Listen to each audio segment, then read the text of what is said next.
Hi అండి, అందరికీ నమస్కారం. Welcome back to our channel Hanvi simple life style. ఈరోజు వీడియోలోని అందరికీ ఎంతగానో ఉపయోగపడిన కొన్ని కొత్త మంచి చిట్కాలనైతే షేర్ చేస్తున్నానండి.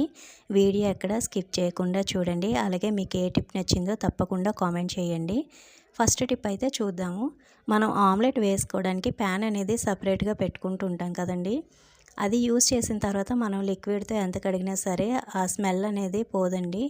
అలాగే నిమ్మకాయలు ఇలాగ వాడిపోయినవి నెక్స్ట్ మనం జ్యూస్ తీసిగా ఉన్న నిమ్మ తొక్కల్ని వేస్ట్గా పడేయకుండా ఈ విధంగా యూస్ చేసుకుందామండి. బాటిల్స్ కూడా మనం క్లీన్ చేసుకోవడానికి ఈ నిమ్మకాయల్ని యూస్ చేయొచ్చు. అయితే ఇప్పుడు ప్యాన్ క్లీన్ చేయడానికి జ్యూస్ తీసేసిన నిమ్మ తొక్కనైతే నేను తీసుకుంటున్నానండి. దీంతోనే ప్యాన్ అనేది క్లీన్ చేస్తాను. నిమ్మ తొక్కతో పాటు కొంచెం కోల్గేట్ పేస్ట్ని మనం వేసుకోవాలండి. కోల్గేట్ పేస్ట్ని నిమ్మ తొక్క పైన వేసుకొని కొంచెం ప్యాన్ పైన వాటర్ వేసి ఇలా కనుక మనం ఈ పేస్ట్ నిమ్మ తొక్క యూస్ చేసి క్లీన్ చేసుకున్నామంటే మనకు అస్సలు జిడ్డు కానీ ఆ నీచు వాసన కానీ అస్సలు రాదండి. అలాగే మనకి ఈ నిమ్మకాయలు కూడా వేస్ట్గా పడేయకుండా ఈ విధంగా యూస్ చేసుకోవచ్చు. ఇలాగా ఒక 2 మినిట్స్ ప్యాన్ మొత్తం కూడా ఈ పేస్ట్ని అప్లై చేసి నిమ్మ తొక్కతోని ఈ విధంగా స్క్రబ్ చేసుకున్నామంటే మనకి స్మెల్ కానీ జిడ్డు కానీ అస్సలు ఉండదండి. ఆమ్లెట్ వేసిన ప్యాన్ అనే కాదు, మనం నాన్ వెజ్ చేస్తుంటాం కదా, ఫిష్ ఫ్రై కానీ ఫిష్ పులుసు కానీ అది కూడా ఎక్కువగా నీచు వాసన అనేది వస్తూ ఉంటాయి. మనం ఎంత క్లీన్ చేసినా సరే స్మెల్ అనేది అస్సలు పోదు ఫిష్ది. అటువంటప్పుడు కూడా మనం ఆ తినే ప్లేట్లని కానీ ఆ వండిన పాత్రలు కానీ ఈ విధంగా క్లీన్ చేసుకున్నామంటే మనకి ఆ స్మెల్ అనేది అస్సలు ఉండదు. నెక్స్ట్ చాలా ఫాస్ట్గా క్లీన్ అయిపోతుంది. ఇలా 2 మినిట్స్ మనం స్క్రబ్ చేసిన తర్వాత ఇప్పుడు దీన్ని నీట్గా వాష్ చేసేసుకోవడమే. ఇంకా మనం డిష్ వాషర్ లిక్విడ్ కానీ సోప్ కానీ అస్సలు పెట్టనవసరం లేదు. చూడండి, జిడ్డు కానీ స్మెల్ కానీ ఏమీ లేదు. చాలా నీట్గా క్లీన్ అయ్యింది. ఒకసారి మీరు కూడా ట్రై చేసి చూడండి. నచ్చితే కనుక తప్పకుండా చిన్న లైక్ చేయండి.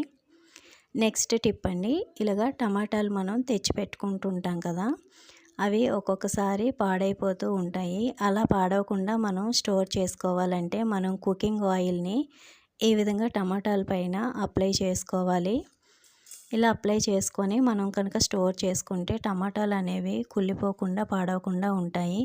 ఒక్కొక్కసారి టమాటాలు కాస్ట్ అనేది ఎక్కువగా ఉంటుంది. అటువంటప్పుడు మనం కేజీ 2 కేజీస్ అవి తెచ్చి స్టోర్ పెట్టుకుంటూ ఉంటాం కదా. అలాంటప్పుడు ఈ టిప్ ఒక్కసారి యూస్ చేసి మీరు ఈ విధంగా స్టోర్ చేసుకున్నారంటే టమాటాలు అస్సలు పాడవు. ఇలా ఆయిల్ వేసిన తర్వాత ఇలాంటి పాలిథిన్ కవర్లోనైతే పెట్టేసి గాలి వెళ్ళకుండా కవర్ని టైట్గా మనం ఇలాగా ముడి వేసుకోవాలి. గాలి అస్సలు వెళ్ళకుండా చూసుకోవాలి. ఇలా కట్టేసుకున్న తర్వాత ఒక చిన్న టూత్ పిక్ కానీ లేకపోతే చిన్న కర్రపుల్ల కానీ ఏదైనా తీసుకొని చిన్న చిన్న కన్నాలు అయితే మనం దీన్ని పెట్టేసుకోవాలి. పెట్టుకొని ఫ్రిడ్జ్లో కనుక మనం స్టోర్ చేసుకున్నామంటే 10 డేస్ 15 డేస్ ఇవి పాడవకుండా ఉంటాయి. ఒకసారి తప్పకుండా ట్రై చేసి చూడండి. ఈ టిప్ మీకు బాగా యూజ్ అవుతుంది. నచ్చితే కనుక చిన్న లైక్ చేయండి. ఇప్పుడు ఈ ప్యాకెట్ని ఇలాగ కవర్ తోటి వెజిటేబుల్ బాక్స్లో కనుక స్టోర్ చేసుకున్నామంటే మనకి ఎన్ని రోజులైనా పాడవకుండా ఉంటాయి. ఇప్పుడైతే నెక్స్ట్ టిప్ చూద్దాము. ఒక చిన్న ఆనియన్ తీసుకోవాలి. ఇప్పుడు దీన్ని మనం ఏ విధంగా యూజ్ చేయాలంటే మన ఇంట్లోని బల్లులు అనేవి ఎక్కువగా ఉంటాయండి. 1, 2 అంటే పర్వాలేదు. చాలా బల్లులు ఉన్నాయి అంటే చాలా చిరాగ్గా ఉంటాయండి. మన ఇంట్లోని వంట గదిలోని ఎక్కువగా మనం వంట వండే పాత్రల దగ్గరికి రావడం, స్టవ్ దగ్గరికి రావడం ఇలాగ నైట్ టైం ఎక్కువగా తిరుగుతుంటాయి. అది మనకి చాలా ఇబ్బంది అండి. అలా రాకుండా ఉండాలి అంటే, బల్లుల బాధ తప్పాలి అంటే ఒక్కసారి ఈ టిప్ని ట్రై చేసి చూడండి. మీకు చాలా బాగా వర్క్ అవుతుందండి. నేను ఆల్రెడీ ఈ టిప్ని ఫాలో అవుతున్నాను. బల్లులు అనేవి అస్సలు ఉండవు. ఒక చిన్న ఆనియన్ తీసుకోవాలండి. మన ఇంట్లో ఉండే ఇంగ్రీడియంట్స్తోనే మనం ఇది రెమెడీ అనేది తయారు చేస్తున్నాము. ఎక్కువ కాస్ట్ అనేది అస్సలు అవ్వదండి. ఇలాగా ఒక చిన్న ఆనియన్ తీసుకొని కొంచెం దీన్ని ఇలాగా గ్రేటర్తోని గ్రేట్ చేసుకోవాలండి. లేదా ఆనియన్ పేస్ట్ చేసుకున్నా సరిపోతుంది. ఇలా కొంచెం ఆనియన్ పేస్ట్ని తీసుకొని ఇందులోని కొంచెం మనం డెటాల్ వేసుకోవాలి. ఒక చిన్న స్పూను లేదా హాఫ్ స్పూన్ అయితే డెటాల్ సరిపోతుంది. హాఫ్ స్పూన్ అయితే సరిపోతుందండి. ఆనియన్ పేస్ట్ కొంచెం ఉంది కాబట్టి. ఈ తక్కువ క్వాంటిటీ కాదండి. మీకు ఎంత అవసరమైతే అంత చేసుకోవచ్చు. ఒక ఆనియన్ని కూడా పేస్ట్ చేసి తీసుకోవచ్చు ఎక్కువ దగ్గరలో పెట్టాలంటే. లేదు 2, 3 చోట్ల పెట్టాలి అంటే ఇలా మనకి ఒక స్పూన్ పేస్ట్ తీసుకుంటే సరిపోతుంది. ఈ ఆనియన్ పేస్ట్ అనేది ఒక స్పూన్ వరకు అయ్యిందండి. ఇలాగ డెటాలును ఆనియన్ పేస్ట్ బాగా మిక్స్ చేసుకొని కాటన్ లేదా టిష్యూ పేపర్ తీసుకొని మనకి ఎన్ని అయితే కావాలో అన్ని డివైడ్ చేసుకొని ఈ ఆనియన్ పేస్ట్లోని మనం కలిపేసుకొని బాల్స్ లాగా ప్రిపేర్ చేసుకోవాలి. మీ దగ్గర కాటన్ లేదా టిష్యూ పేపర్ లేదు అంటే ఒక చిన్న కాటన్ క్లాత్ అయినా సరే తీసుకొని ఇలా చిన్న చిన్న ముక్కలుగా కట్ చేసుకొని మనం దీన్ని రెడీ చేసుకోవచ్చు. వీడియోలో చూపించిన విధంగా ఇలాగ 3 పార్ట్స్గా డివైడ్ చేసి ఇలాగ ఆనియన్ పేస్ట్లోని ఇలాగ చిన్న ముంచేసి బాల్స్ లాగా ప్రిపేర్ చేస్తున్నానండి. ఇవి మీకు ఎక్కడ మనకి బల్లులు ఎక్కువగా తిరుగుతున్నాయి అని అనుకుంటారో అక్కడ పెట్టుకుంటే ఈ ఆనియన్ ఘాటుకి డెటాల్ స్మెల్కి అస్సలు బల్లులు అనేవి దగ్గరికి రావండి. ఒక్కసారి తప్పకుండా ట్రై చేసి చూడండి. టిప్ మీకు బాగా యూజ్ అవుతుంది. ఇలాగా మనం బాల్స్ లాగా ప్రిపేర్ చేసుకున్న తర్వాత కిచెన్లో కానీ లేకపోతే బెడ్రూమ్లో కానీ బట్టలు పెట్టే చోట మీకు ఎక్కడైతే బల్లులు ఎక్కువగా వస్తాయి అని అనిపిస్తుందో అక్కడ పెట్టి చూడండి. అస్సలు ఇంకా ఆ చుట్టుపక్కల కూడా బల్లులు అనేవి ఉండవండి స్మెల్కి. నేనైతే కిచెన్లోని సెల్ఫ్లోని ఒక దగ్గర పెట్టానండి. స్టవ్ బ్యాక్ సైడ్ ఇలా ఒకటి పెట్టాను. ఇలా మీకు ఎక్కడ నచ్చితే అక్కడ పెట్టుకోవచ్చండి. నెక్స్ట్ టిప్ అయితే చూద్దాము. మిక్సీ జార్ ఒక్కొక్కసారి మనకి స్మెల్ అనేది బాగా వస్తుంటుంది. మసాలా పేస్ట్లు చేస్తుంటాము, లేదంటే హెయిర్ ప్యాక్ వేసుకోవడానికి మిక్సీ చేస్తూ ఉంటాము. నెక్స్ట్ ఇంకా మనం పప్పులు అలాంటివి ఏవైనా మిక్సీ చేసేటప్పుడు దీని కింద అనేది ఉండిపోతూ ఉంటుంది. మనం ఎంత క్లీన్ చేసినా సరే కొంచెమైనా సరే మనం మిక్సీ చేసింది ఆ బ్లేడ్ చుట్టూ ఉండిపోవచ్చు. అలాగా మనకి మిక్సీ జార్ అనేది స్మెల్ వస్తూ ఉంటుంది. అలా మనకి స్మెల్ అనేది రాకుండా ఉండాలంటే 15 డేస్కైనా 1 మంత్కి ఒక్కసారైనా సరే ఇలా ఒక్కసారి చేసి చూడండి. మీకు అస్సలు మిక్సీ జార్ అనేది స్మెల్ అనేది అస్సలు ఉండదు.